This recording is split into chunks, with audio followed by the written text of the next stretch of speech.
What is up guys? So ngayong araw nandito tayo ngayon sa Binondo. Try natin ngayon yung pinakamatagal na fast food dito sa Binondo. Since 1940 pa siya ha. Pangalan ng fast food na yun ay Chuangke. Okay. Medyo mahirap sabihin yung pangalan niya pero ayun na bahala. Pero ipapakita ko naman sa inyo kaya tara, samahan niyo ako. Let's go!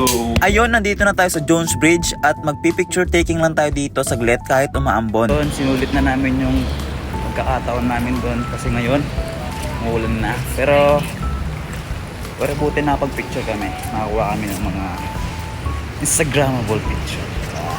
Maraming salamat sa iyo kuya kasi kung hindi ka dumaan sigurado maglalakad talaga kami. Medyo malapit lang naman yung pupuntahan namin, walking distance lang, ang kaso mumaambon. Mahirap naman 'di ba kung maulanan kami tapos magkasakit pa kami. Tsaka syempre yung kagapuhan ko masisira, lalong lalo na yung Kojik ko matutunaw. Bago nga kami makapunta sa aming pupuntahan, meron kaming nadaanan ditong nagtitinda dahil mukhang masarap kaya't dali-dali na rin namin itong binili dahil gutom na talaga kami. Bago mapunta doon, tatry muna tayo ng mga pre-taste dito.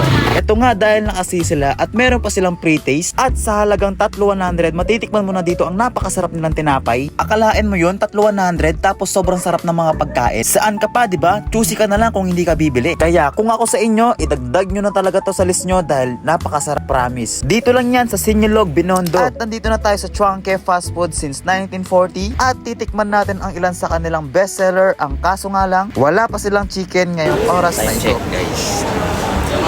7. Pero madilim pa rin dito. After ng ilang minutes ay dumating na rin ang aming order. Grabe, siguradong mapapawo ka dito dahil sobrang lambot at napakasarap ng karne nila. Hindi lang yun dahil meron din silang adobo rice na sobrang sulit ang serving. At dahil malamig at medyo umaambon, sinubukan nga namin itong soup nila. Honest review lang dahil hindi ko alam kung ako lang ba o talagang hindi sila naglalagay ng pampalasa sa iba nilang pagkain. Pero ang mahalaga, nabusog kami at nasulit namin ng mga pagkain dito. Maraming salamat sa panonood. Sana nag-enjoy kayo. Hanggang sa muli, paalam!